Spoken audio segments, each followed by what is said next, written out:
So good afternoon, ladies and gentlemen. Once again, my name is Łukasz Chwalczuk. I'm the president of the Polish Heavy Transport Association, and for the last 2 years I also cooperate with a European association called ESTA. I'm the transport section executive. The subject of my presentation is the challenges for the Europe heavy transport. And the challenges are also followed by changes. Changes that will happen, they will become valid within the next 6 months. Personally, I'm not a transport company, I do not represent transport company, I'm a lawyer, and I'm highly specialized in transport law. This is why 4 years ago, the Polish hauliers, they picked me up as a president to develop Polish regulation and also European regulation regarding the heavy transport. As I said, for 10 years I'm focused on transportation law, especially with the heavy transport. My presentation will be divided on 5 stages. I will give you a short presentation about the ESTA as an association. Then I will share you with some statistics and market information about the survey results from the ESTA meeting that took place 3 weeks ago in Poland, in Krakow. I recognized a lot of faces that took part 3 weeks ago in my country, in my city directly, so I'm very, very glad. Then I'll give you some information about the standardization and unification, because unfortunately Europe is divided. Each country has its own ideas, rules. One is smart, another not so much. So the standardization is the main topic that we want to focus on ESTA, on the working groups, on our meetings. Then I'll give you some information about the protectionism and the non-tariff barriers in the European Union. 3 weeks ago, during the meeting in Krakow, we have established a new working group in ESTA to protect our members against such behavior, and some information about the health and safety. And the 5th topic regards to the European regulations that will come up with on May 2018. So it's only 6 months to get the information, what's going to happen, what's going to change, and to fit into those new regulations. Short information about ESTA. ESTA is focused on 5 different types of jobs, let's say, which is representation. We represent stakeholders' interest towards the authorities. Some information. We gather information from different countries, from our members. The general members of ESTA are national association, so the ESTA is like an umbrella association. National associations are members of ESTA. Of course, we have some affiliated companies, individual companies, supporters, also from different European countries. Our website hopefully became a knowledge portal so that you can share and find information from different European countries. Networking, twice a year we have meetings in different European countries. Expertises, but I would like to focus on standardization. Some mission of ESTA is to promote the image of industry by connecting national association and crane and abnormal transport users and interface with industry stakeholders with the aim of creating a safe and more efficient working environment. At this moment, 18 European countries are members of the European Association. As you can see on the map, the dark blue side of the map, these are the members, which means that most of the Western or Central Europe countries are at the moment in the ESTA. And my job is, in ESTA, to extend it. Since I come from the Central Eastern Europe, from Poland, I'm in contact with at least 12 different countries from the east side of Europe to convince them that only working together can make our ideas live and happen. 3 weeks ago, we have an autumn meeting in Krakow. From my point of view and from opinions of many of the participants, it was an amazing meeting. More than 120 representatives, transport companies from small countries like Serbia or Slovakia to Germany, France, UK, or France were the participants. 240 persons from 23 countries. 3 weeks ago, we met in Krakow. We have a fabulous dinner in the 700 years old salt mine in Wieliczka. And during this meeting, we have a questionnaire, a survey, because I wanted to find out, since we have so many people from so many countries, I wanted to find out what is the opinion from Greece to Finland, from Spain to Ukraine. And almost 100 questionnaires, 100 surveys reached me via email, on papers, and so on. And I would like to share you with some information and some answers on our questions. One of the question was, are the financial penalties faced by the abnormal transport proportional to the scale of valuation? It seems that in many countries, it doesn't matter if you cross 10 ton or 50 tons gross vehicle weight, you have the same penalty. And the European Union, because I'll show you within 15 minutes the regulations, they want to change it that the penalty will be proportional to the scale of violation. So in 60%, the participant says yes. Another question is about the amount. If there is a maximum penalty, maximum amount that can be imposed during one inspection, and 60% have answered that yes, but let's check the amounts, how different they are, from 1,500 up to 10,000 euro. So for the same valuation in different country, you get totally different penalty.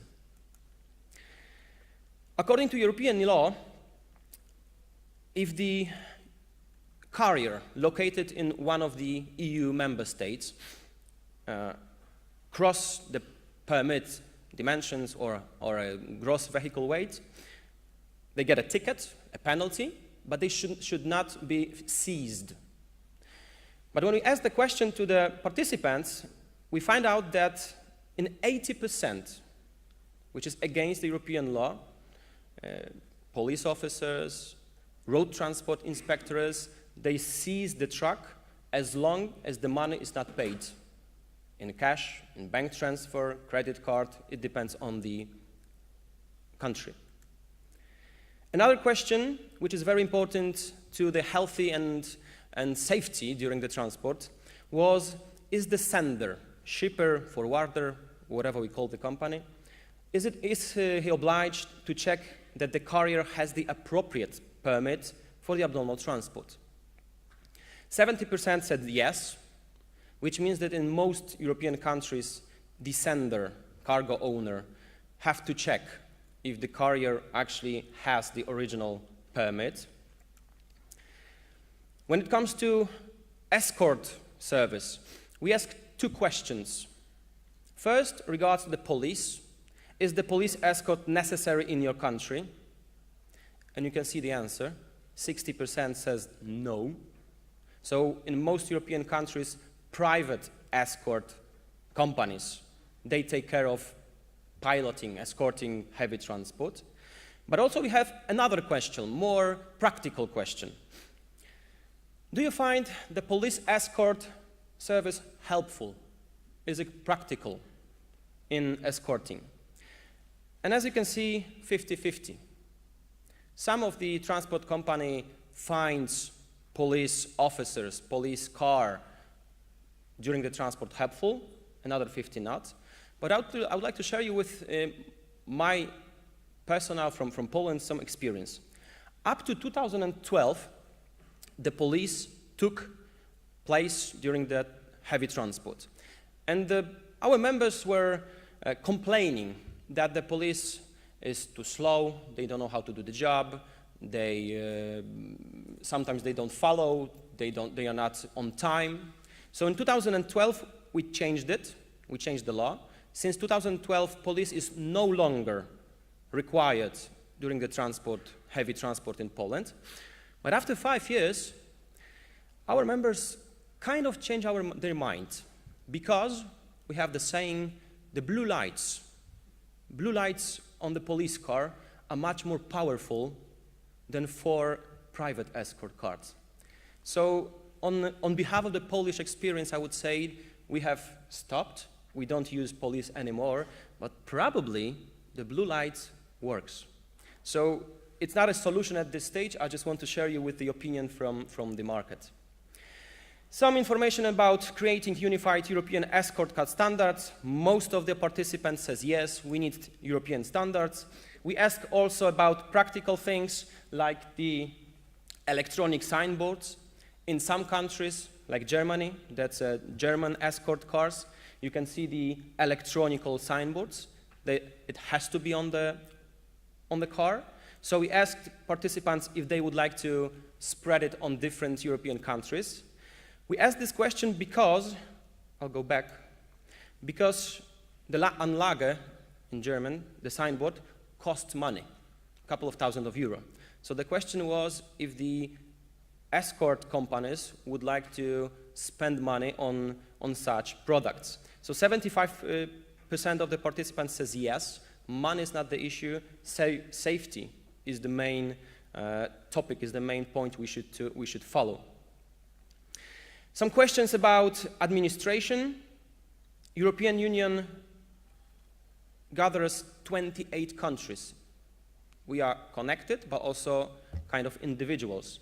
75% of participants have experienced an administrative blockade. I will give you some examples later.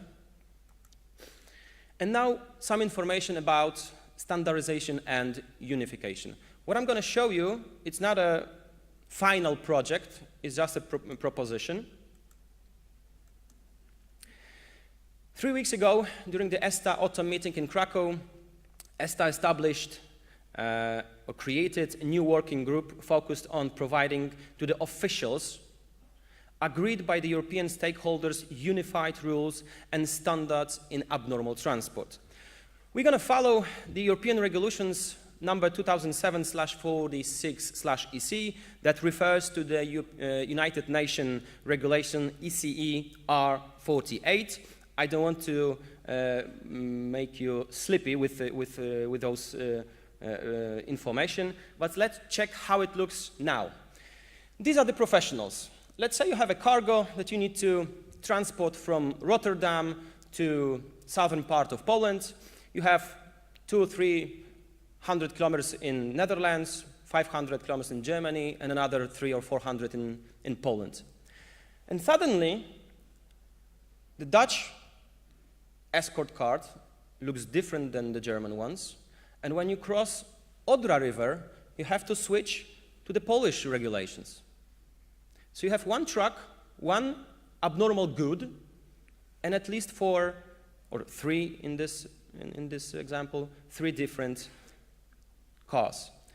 Labeling, lighting, size of the car, equipment, it's different in each country. So our idea is, I said that those pictures are the professionals. We say that Texas is far away from Europe, but we have our own cowboys. And these are the cowboys. Someone say that taxi driver during the day and an escort driver during the night. Because you need the light, the dashboard, pilot, and the width, and you are an escort car. Some red car with lights, nobody can actually foresee or check if it's a legal pilot company or just somebody who's trying to do the service. On your left, car, which for me looks like more like a police than a pilot, but since there is no regulations regarding the color, labeling, blue is okay.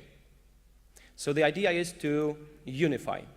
As a proposal, if we make a decision with the minimum height of the car, let's say 1.5, 1.7 meter, that means that each civil car, like Ford Mondeo or Volkswagen Passat, they will not fit it. It has to be a little bit bigger, a little bit taller, higher.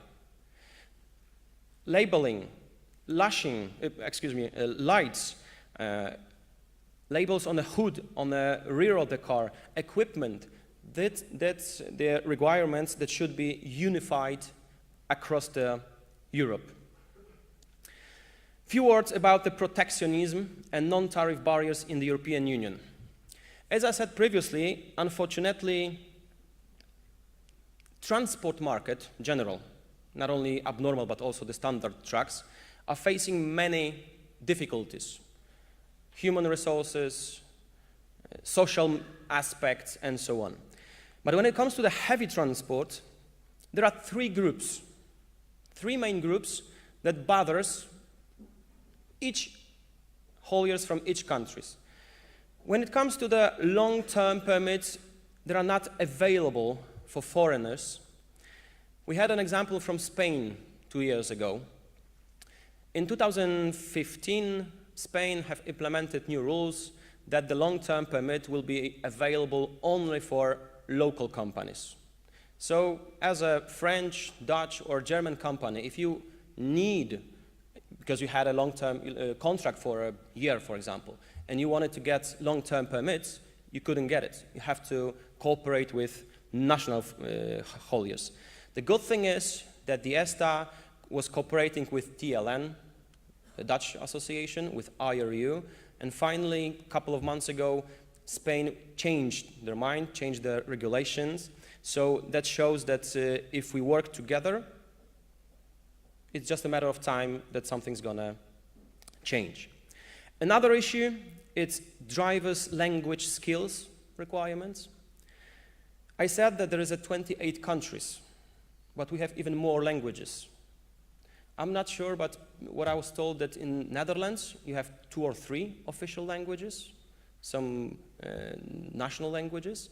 So the question is, how can we expect that the driver, the wheel carrier, will speak 10 languages? Let's say you want to cross from Spain to Poland. You have Spanish, French, German, Polish, 4 languages. Who does that? Who speaks so many languages? Driver we should not expect from the drivers to be a translator. I spoke with Swiss companies, Polish companies, French companies. We all face such problems. Insurance and/or, because of difference in different countries, bank guarantees requirements. European law says that the market is free. All European hauliers are free to provide international service. But in practical, if you want to get the permit, you need to have bank guarantee. And it costs money and time.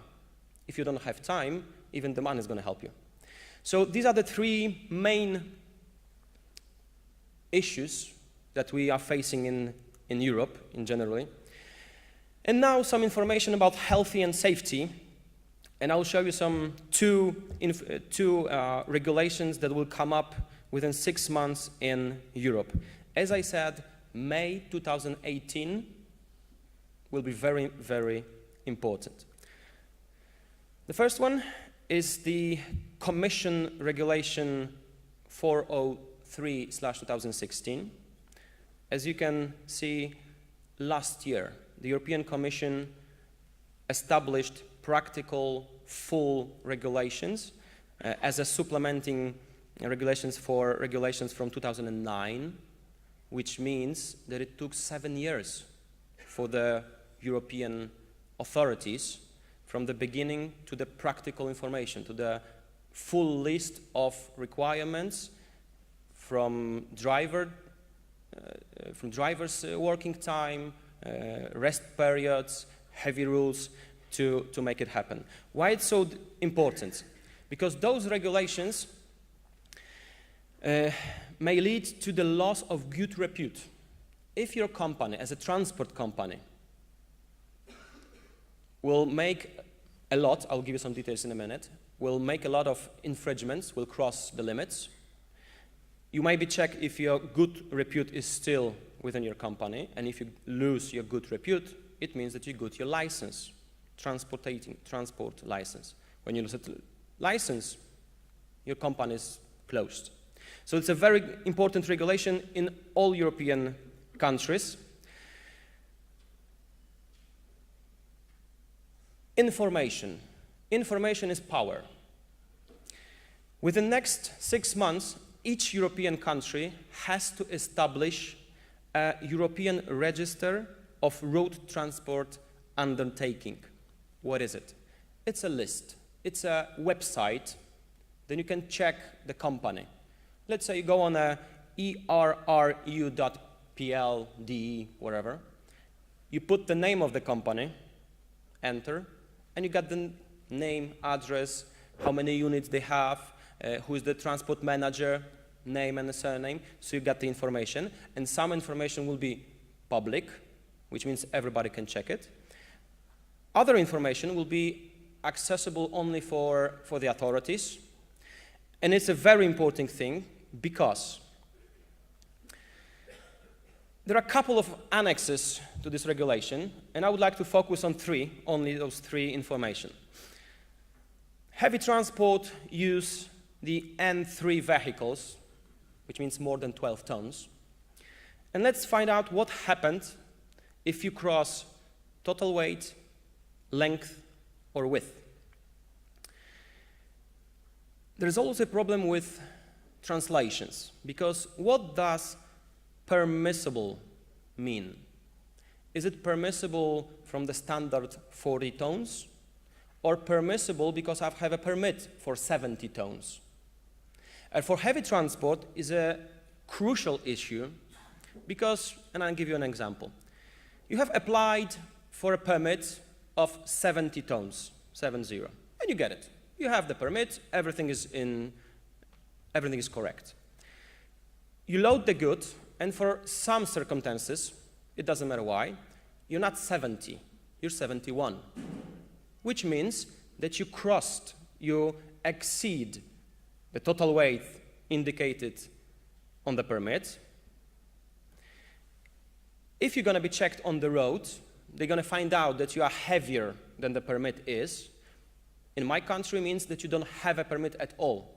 Even that you cross only for 1 ton, for 100 kilograms, it doesn't matter how big it's going to be, it's more than it's supposed to be. That means that the infringement will be calculated from the standard 40 tons. When we add 20% to 40, it's 48. I assume that 90% of your contracts refers to more than 48 tons.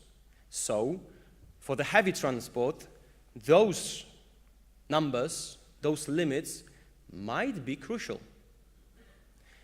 Mistakes or differences in permits since May 2018 will have a huge impact. The same with length and width. If you cross 3.1 meters wide, it will be, and there are 3 groups, serious infringements, very serious infringements, and the most, MSI, most serious infringements. How do we calculate it? Because I have received some questions if the black ship in a pack may cause that my company is going to be closed. No, because there's a calculation. 3 serious infringements per driver per year equals to 1 very serious infringement. And the second line, 3 very serious infringements per driver per year means that the national proceeding is starting to check if the good repute is still valid. So from May 2010 and 18, I believe that the money, the penalty, wouldn't be the bigger problem. The seriousness of infringements and the numbers of infringements, that's what will sweep away our cowboys, I hope. The second thing, the second regulation I want to share with you, and it's the last one I'm finishing in 2 or 3 minutes. The last thing is the regulations from 2014. It concerns technical roadside inspections. What the heavy transport have in common? I want to share with 2 articles because they are very important, Article 16 and 17. Article 16 says that securing of the cargo is crucial for the road safety. Obvious. Obvious for us as the practical guys. But when it comes to the regulations, if it's not on the paper, it's not that obvious. The last sentence, personnel involved in checking whether cargo is adequately secured should be appropriately trained. And as a personnel, we mean everyone. Cargo owner representatives, driver, police officer, because they're gonna check if the cargo was secured properly. So it spreads the responsibility much wider, not only haulier, but also other persons as a personnel. And Article 17, from my point of view, is extremely important because all parties involved in logistics process, and the logistic process may start in Hong Kong. So logistic process including packers, loaders, transport companies, operators, and even drivers as the private entity, as a person, have a role to play in ensuring that the cargo is properly packed and loaded on a suitable vehicle.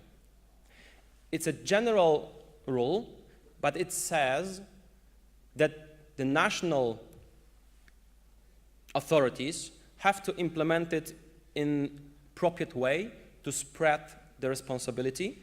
So that's another way and another option to clear the market. Annex 3, I'm running out of time, so I'll make it fast a little bit. Some technical information.